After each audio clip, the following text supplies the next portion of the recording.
8 de la mañana con 38 minutos. Estamos en Pauta de Análisis aquí en Radio Pauta y con nuestros...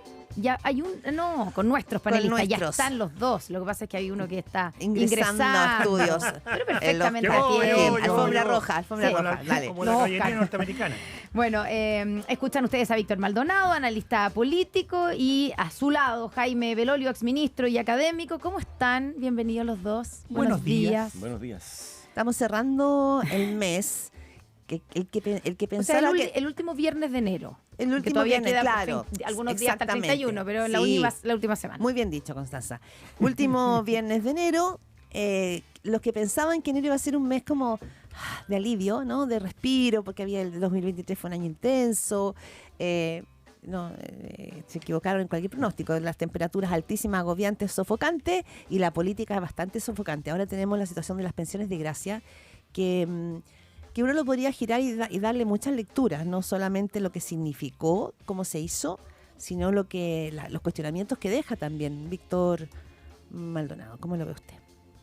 Veo que en realidad han pasado a ser pensiones de desgracia, porque si hay un punto en el que se ha demostrado de la debilidad del Estado, es en porque la cadena de problemas es muy grande, y partiendo por la información que entrega el Instituto de Derechos Humanos, que es de testimonios.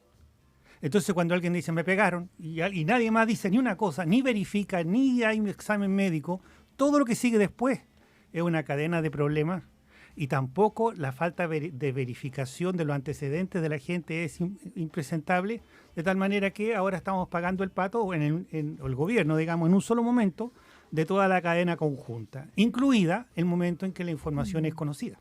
Claro, porque ahí también está el cuestionamiento, ¿por qué no se dio? El gobierno la subsecretaría tenía este informe hace un par de meses ya, entonces la Contraloría también en general siempre publica todos sus informes, a no ser que sean informes secretos, pero yo entiendo que este no era secreto. No. Entonces ahí también es raro que no se haya publicado cuando lo tuvo. Los tiempos hay un cierto manejo. Pero Jaime Belolio, este informe de la Contraloría cuestiona o establece irregularidades en la entrega de pensiones de gracia, no solamente en este gobierno, también en la última parte del gobierno de Sebastián Piñera.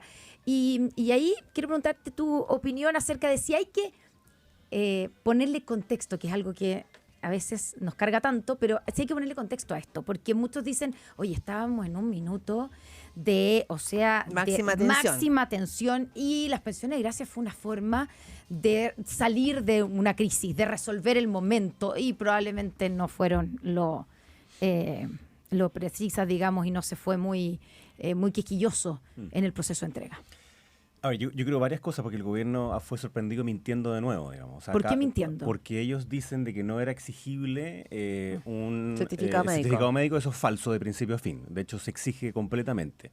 Segundo, no se exige en la glosa inicial, pero sí después se hizo en el reglamento. Y por tanto, lo que salió a decir el gobierno de nuevo, igual que en el caso de Democracia Viva, es como, no, mire, lo que pasa es que existía el mecanismo, así que se hayan llevado la plata con camiones, digamos, era culpa de que existía la opción, y en este caso que se le hayan dado pensiones a un pedófilo era culpa de la opción. No es verdad. Eso no es verdad, simplemente no es cierto. Entonces ahí fue sorprendido mintiendo de nuevo el gobierno, y esto es como una especie como de déjà vu, o en lo práctico una especie como de pesadilla repetitiva. Porque el gobierno obviamente que ha intentado salir de su justificación de la violencia y de los hechos de octubre y de la felicitación a la primera línea y etcétera, etcétera, y cada vez que trata le vuelve a aparecer por una u otra razón, ¿no? O sea, aparecen como hongos debajo. Ahora, pero para ser justo, en ese análisis, Jaime, perdona, estamos hablando de un trecho de pensiones de gracia que incluye al gobierno a la parte final. Es que poner es que es interesante, porque poner todo el foco solo en el no es para empatar, sino que es por algo que dijo Víctor, que hay un problema con el Estado. Sí, pero es que yo creo que eso es lo que hizo el gobierno, que trata de empatar algo que no es posible de empatar. Perfecto. Porque déjame preguntarle, ¿creen ustedes que si una de las personas indultadas, una de las personas que le hubieran dado una pensión de gracia, hubiese tenido un historial inaceptable en términos delincuenciales, ¿no habría sido ya noticia por parte del gobierno? Si hubiese eso pasado del gobierno anterior, dices tú. tú. Si este gobierno, porque este gobierno sabe desde diciembre, ellos sí tienen la información uno a uno de cada una de las personas y su trayectoria delictual. Si hubiese sido uno de ellos entregado en el pasado, ¿ustedes creen que de verdad no lo habrían sacado? Entonces, déjame terminar una cosa, Connie. Porque en el fondo, aquí lo que pasa es que la glosa como tal, que permite el primer año durante el año 2021, y por tanto que se entrega en febrero del 2022, y después se repite, es una que puso la izquierda, que forzó la izquierda, que era inconstitucional, y nosotros hicimos la reserva de constitucionalidad. Y senadores conspicuos del momento, hoy derivados además en ministros, dijeron que el solo hecho de cuestionar el que existiera la glosa era en sí misma una violación a los derechos humanos. Entonces, ¿a qué voy con eso? Es que básicamente lo que le ocurre a una parte de la izquierda es que cualquier cuestionamiento en su momento a quienes ayudaron a la causa, llamémoslo así, significa en sí mismo una violación a los derechos humanos y una degradación de lo que significa una violación a los derechos humanos también. Porque todo el rato lo que intentan hacer es comparar esto como si hubiésemos estado en dictadura. Acuérdense que ese fue el discurso del PC y fue el discurso del Frente Amplio durante mucho rato, lo cual en mi opinión es una falta de respeto a las víctimas de la dictadura en Chile. Ya, sí, pero, que es lo que decía la Constanza hace un rato, pero solo una cosa ahí. Sí. Si tú lo que tienes es que también acá hay un órgano que se llama Instituto Nacional de Derechos Humanos, que también falta, digamos, en el recorrido. Sí. Y los certificados médicos los tenía que pedir probablemente el INDH para, como tú leías recién, ¿no es cierto?, sí. La normativa. O sea, también hay que tener un problema en la cadena. No, sí tiene razón, Víctor. Hay un problema del Estado, no sé, eso no lo vamos a negar. Pero es que el INDH yo creo que queda aquí con un signo de interrogación gigante. Ahora, en el caso de las pensiones que se entregaron durante el año enero y febrero del 2022, la inmensa mayor parte de ellas fueron los casos calificados más graves por parte del INDH, y después va a el Ministerio de Interior, donde sí se revisaron todos los antecedentes, dentro de los cuales estaba el certificado médico. Por tanto, que hubiera pasado un certificado médico de antes del 2019, como aparece ahora, trucho u otro, o sin informar nada, simplemente ya. Eso no pudo haber pasado en el 2000, en el febrero del 2020. Ya, o sea, tú descartas que haya en la última parte del gobierno de Sebastián Piñera se haya entregado pensiones a personas que no cumplían con los requisitos, digamos. Al menos ese requisito. Y el otro es, y ahí está el famoso contexto, ¿no? Llamémoslo así, como qué otros delitos hubieran cometido en el pasado. No, pero yo no estoy hablando de delitos, porque aquí hay dos grupos. Son dos temas distintos. Sí, uno es la gente que recibe pensiones de gracia y tiene antecedentes delictuales antes o después, digamos, que eso es un grupo. Y otro grupo que lo que detecta la Contraloría es que se le entregaron a gente que no está acreditado, digamos, que efectivamente sufrió un daño. O sea, hay una persona que, no sé, que tiene erosión en la rodilla. O sea, una herida en la rodilla. Antes. Ya, entonces, ahí son dos grupos distintos. ¿Sí? Víctor Maldonado. Sí, ahora, el gran problema con esta situación es complicadísima, es que uno se olvida del contexto. Eso es verdad, se olvida del contexto. Pero recuerden cómo los periodistas decían a la Plaza Italia en pleno estallido. Era la Plaza de la Dignidad. Y en los noticieros, formalmente, el nombre había sido cambiado. ¿Por qué? Porque la presión que se tenía al frente y la sensación de que venía una ola a invadirlo y a cambiarlo todo era muy fuerte. Entonces, en ese ambiente, yo entiendo que, por ejemplo, hay 17 de estas cosas que se han dejado sin efecto. 4 son del gobierno de Piñera. Ya está bien. La proporción, por lo tanto, es mucho más cargado a este. Perfecto. Pero si eso no es el tema es que uno siempre tiene que saber que los contextos pasan y las responsabilidades quedan. El gobierno quedó atrapado, le entregaron el informe, tenía otros pequeños problemas circulando, los tuvo que poner en línea, por lo tanto tuvo que guardar reserva para que estallara después, por lo menos para que no pareciera fiesta de cumpleaños chino, digamos, lleno de petardo. Por lo tanto, se pasó 5 cuadras más allá, empezó a darse cuenta que había problemas. O sea, todo mal porque se le está acumulando los problemas y los efectos de los problemas. Pero no hay nada que reemplace la responsabilidad que uno tiene que empezar a tener.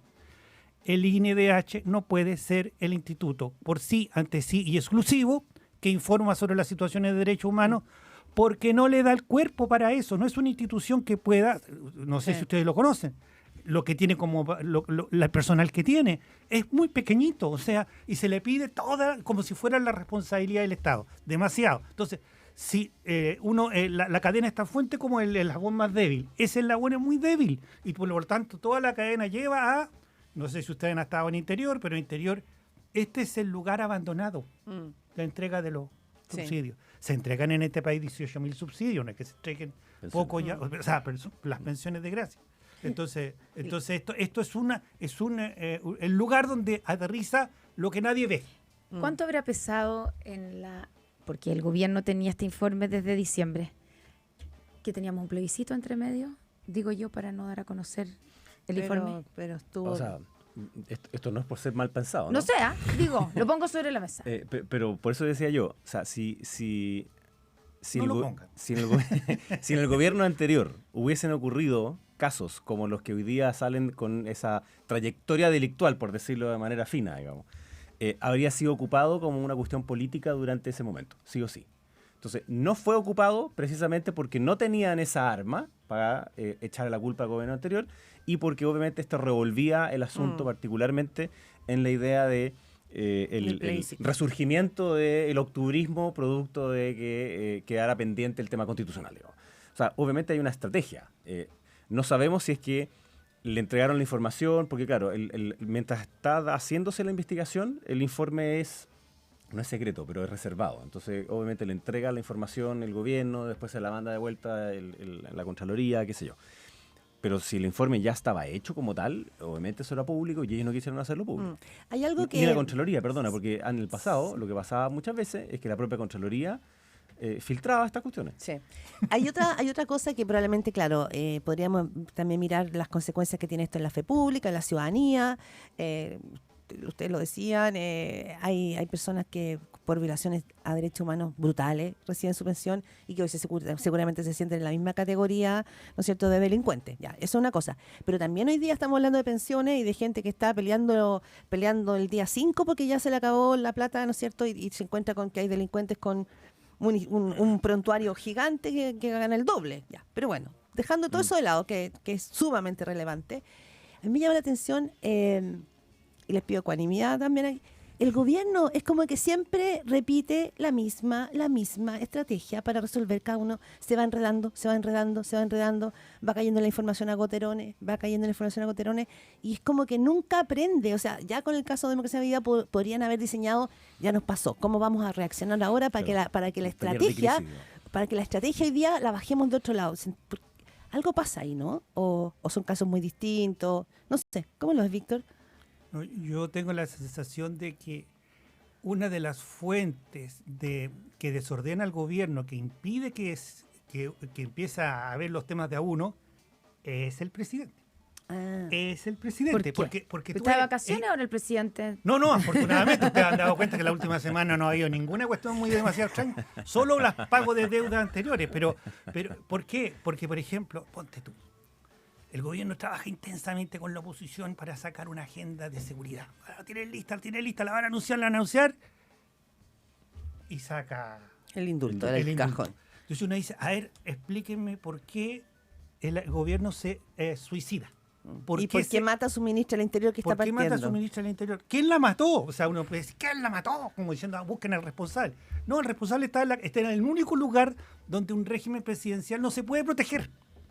Porque tú no le puedes decir que no al presidente. Entonces, si el presidente te desordena en la partida, cuando estás a punto de conseguir una cosa histórica, porque le bajó la onda y no se verificó con nadie, entonces uno dice, a ver, es que esto no, como quien dice, no es profesional, porque bastaba demorarse una semana y dejar la escoba igual, pero ya había conseguido un logro, tenía logro contra... y no, entonces, si no se ordena la cabeza, el cuerpo no puede andar bien solo, digamos. Ya, y en ese sentido, ya que tú pones la responsabilidad en el presidente Boric, que está de vacaciones en este minuto, pero él dijo que iba a estar monitoreando todo, ¿cómo no? Pero esto es tan grave como para pensar que el presidente debiera volver y tomar, digamos, hacerse cargo de la crisis, anular hoy día mismo las pensiones entregadas, o no es necesario. Déjame tomar algo que decía Víctor, porque en el fondo el argumento para las pensiones, para los indultos en ese momento fue... Esta fue una promesa de campaña y por tanto tenían que cumplirle a esos mundos, y esos mundos, por ejemplo, en el norte eran los amigotes de Hugo Gutiérrez y que los fue a buscar, y Luis Castillo era uno de esos amigotes, digamos, lo fue a buscar su abogado y ex concejal PC. Luis Castillo, uno de los que fue beneficiado con indulto, recordemos. Y que después este secuestro y ya. Supuesto secuestro. Sí, supuesto secuestro. Supuesto Castillo. Bueno, entonces, esa argumentación en el fondo es, nos debemos a un público, es exactamente la misma que acá. Y yo creo que ese es el problema, que los paraliza. Entonces, no quiero salir a quitar las que debería quitar, o no quiero salir a decir esto es inaceptable y por tanto vamos a sacar y hacer responsables a los que filtraron, los que hicieron esto de mala manera, porque se deben a un público y ese público le está respirando, le está roncando hace rato y está dentro del PC. No por nada, en esta última semana le dijeron que iban a ir a la Corte Interamericana de Derechos Humanos. Echaron para atrás y el Carmona. Carmona solo del CIDH. Sí. O sea, era que no había dicho alguien, ¿no? O sea, como chuta. Entonces, le están diciendo, mira, inclusive si son personas que produjeron material pornográfico infantil, narcotraficantes, asesinos, golpeadores de mujeres, entonces los vamos a ir a defender igual porque es su derecho. O sea, imagínense la lógica que tiene el PC en esto. Es decir, es como, compañero, funcionaron para el fin, así que no importa el medio. Y eso, obviamente, que el presidente no le puede sino incomodar, po. Porque es evidente que estamos en una grave crisis en seguridad, entonces todas estas son muy malas señales, pero reacciona mal porque yo creo que está tensionado internamente por un partido en particular, pero por esta causa que ellos asumen que tienen que seguir mucho más débilmente ahora, pero de alguna manera respaldando. Voló el tiempo. No se nos quedan tantos temas en el tintero. Por ejemplo, el diputado Ibáñez también era una buena conversación respecto de lo que ha sido la semana. Lamentablemente el tiempo no nos alcanza. Similar a lo que decía Víctor, ¿no? ¿En qué sentido?